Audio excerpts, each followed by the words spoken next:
সকালের ব্রেকফাস্টে কিংবা রাতের ডিনারে ঘরে থাকা উপকরণ দিয়ে একদম দোকানের মতো লাচ্চা পরোটা, তার সাথে সুস্বাদু একদম ভিন্ন স্বাদের আলুর তরকারি থাকলে কিন্তু আর কিছুই লাগবে না।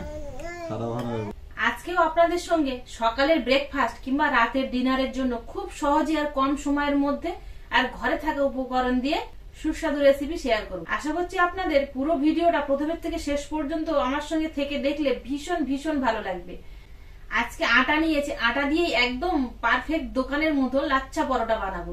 তবে দোকানের লাচ্ছা পরোটা কিন্তু ময়দা দিয়ে বানায়, কিন্তু আমি ময়দা দিয়ে বানাবো না, হেলদি ভাবে বানাবো, তো আটা দিয়েই বানাবো। এবার এখানে আমি 1 বাটি আটা নিয়েছি, একটা পাত্রের মধ্যে নিয়ে নেব। আটাটা প্রথমে ময়ান দিয়ে নিতে হবে। আপনারা হয়তো ভাবতে পারেন যে দোকানের পরোটা বেশ মুচমুচে হয়, ময়দা দিয়ে বানানো হয়, আটা দিয়ে কি আবার হবে অতটা মুচমুচে? কিন্তু না, আপনারা দেখতে থাকুন, আশা করছি আটা দিয়ে ঠিক ওরকমই মুচমুচে হবে। আটার মধ্যে দিয়ে দেবো পরিমাণ মতো লবণ, 1 চামচ চিনি, আর দিয়ে দেবো সাদা তেল। 3 থেকে 3 চামচ মতো সাদা তেল দিয়েছি। এবার এই শুকনো উপকরণগুলো আগে ভালো করে মিশিয়ে নেব। সবকিছু দিয়ে আটাটা ভালো করে মিশিয়ে নিয়েছি।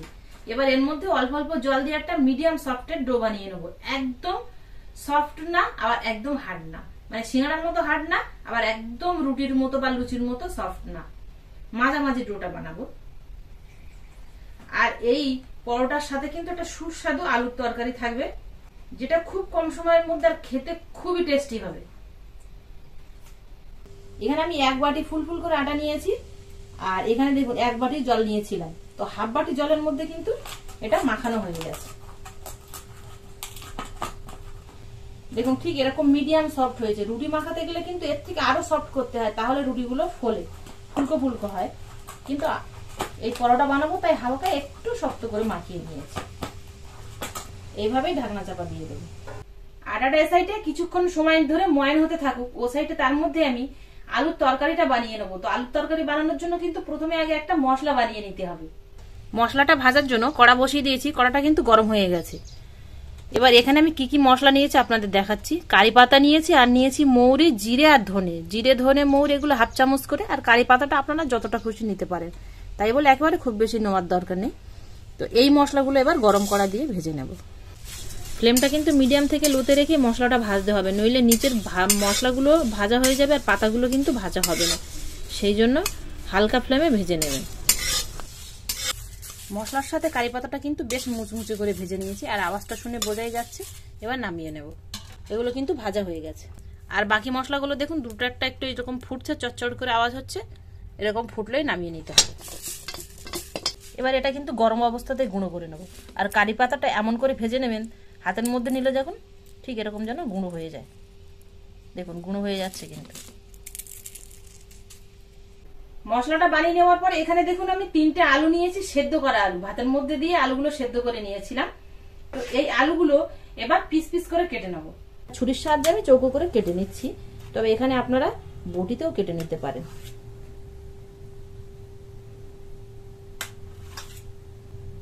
আলুগুলো সব কেটে নিয়েছি।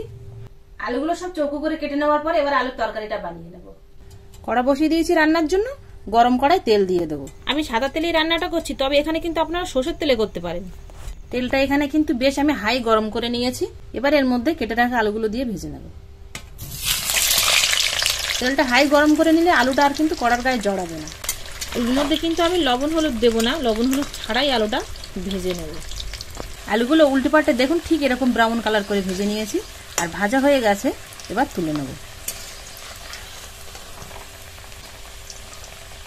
আলু ভাজার এতটা তেল কিন্তু লাগবে না, আর এত তেলে রান্নাটা করব না। কিছুটা তেল তুলে নেব। এর মধ্যে দিয়ে দেবো সর্ষে ফোড়ন, তবে আপনারা এখানে হিং থাকলেও দিতে পারেন, তবে আমার কাছে হিং নেই, সেই জন্য দিতে পারলাম না। দিয়ে দেবো হলুদ গুঁড়ো, কাশ্মীরি লঙ্কার গুঁড়ো, 1 টুকরো আদা আর একটু কাঁচা লঙ্কা পেস্ট করে নিয়েছি, এই পেস্টটা দিয়ে দেবো। তবে এখানে আপনারা আরেকটু ঝাল খেতে চাইলে কাঁচা লঙ্কাটা একটু বাড়িয়ে দিতে পারেন, 1 বা 2 কাঁচা লঙ্কা দিতে পারেন।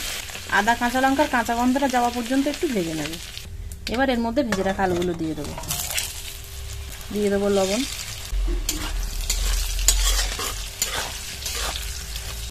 1-2 মিনিট একটু লো ফ্লেমে রান্না করে নিয়েছি আলুর সাথে।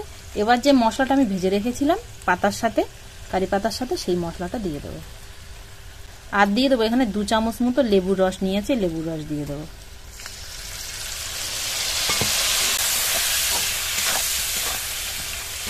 আর মশলাটা আমি গুঁড়ো করেছি দেখুন, একদম মিহি করে না, দেখুন ঠিক এরকম একটু খচ্ছি খচ্ছি আছে, ঠিক এরকম করে কিন্তু মশলাটা গুঁড়ো করে নিতে হবে। আর লেবু রসের পরিবর্তে এখানে যদি আপনাদের কাছে আমচুর পাউডার থাকে তো আমচুর পাউডারও দিতে পারেন। এবার হয়ে গেছে, নামিয়ে নেব। এবার কিন্তু এই সুস্বাদু আলুর রেসিপিটা হয়ে গেছে, নামিয়ে নেব। আলুর তরকারিটা বানিয়ে নিয়েছি, তার ফলে কিন্তু আটাটা ময়ান হয়ে গেছে। আটাটা দেখুন একদম সফট করে মাখানো হয়নি, হাত দিয়ে চাপ দিচ্ছি, একটু বসে যাচ্ছে কিন্তু জড়াচ্ছে না, এরকম করে মাখিয়ে নিতে হবে। আর একবার একটু মাখিয়ে নেব।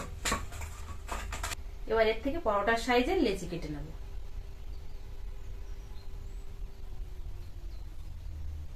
লেচিগুলো কিন্তু একটু বড় করেছি রুটির থেকে।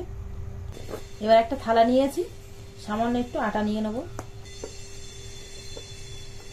আটার ভাগটা কিন্তু কম দেবো, খুব বেশি দেবো না।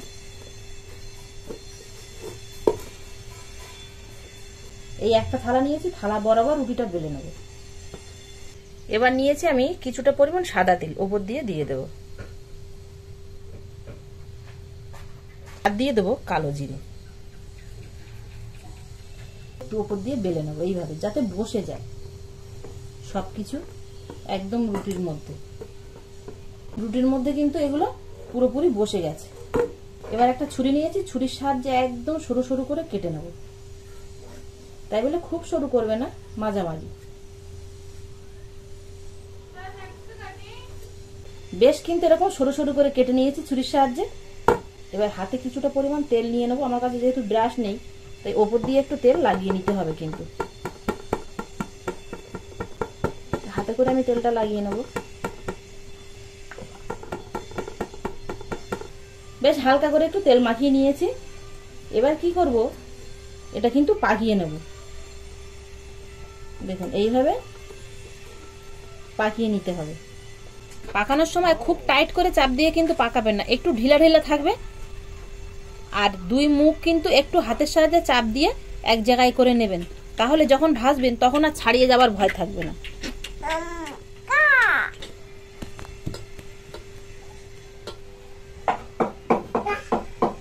একটার সাথে একটা আমি খুব ভালো করে পাকিয়ে নিয়েছি। এবার একটু লম্বা করে নেব, লম্বা করে নিয়ে 2 মাথা এইভাবে গুলিয়ে নেব।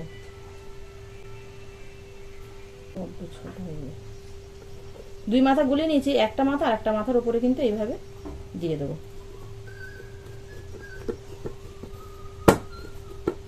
দিয়ে আবারও বেলে নেব।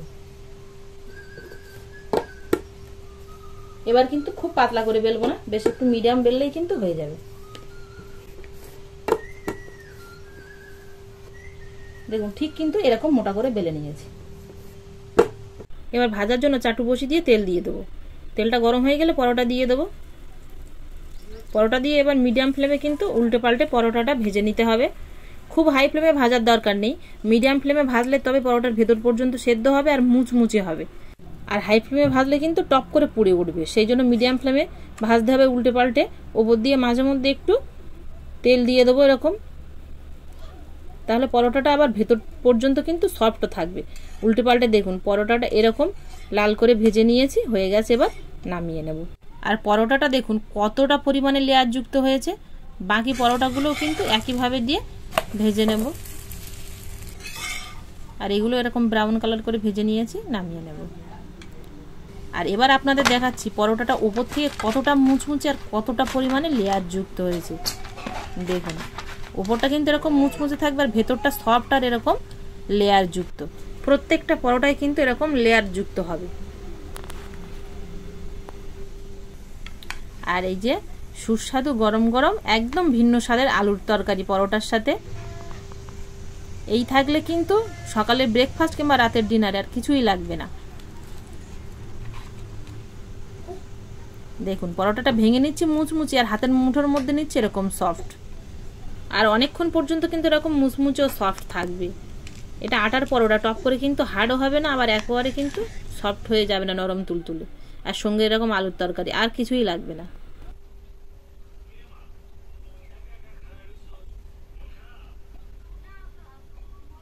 ঘরে থাকা উপকরণ দিয়ে খুব সহজে একবার আমার মতো এইভাবে এই লাচ্চা পরোটা আর সাথে এই সুস্বাদু আলুর তরকারি বানিয়ে খেয়ে দেখুন কেমন লাগে। তারপরে আমাকে কমেন্টে জানাবেন যে দিদি ভাই ভালো লেগেছে কি খারাপ লেগেছে। ভালো লাগলে প্লিজ বন্ধুরা লাইক, কমেন্ট, শেয়ার ও সাবস্ক্রাইব করতে ভুল করবেন না, বেল আইকন সমেত।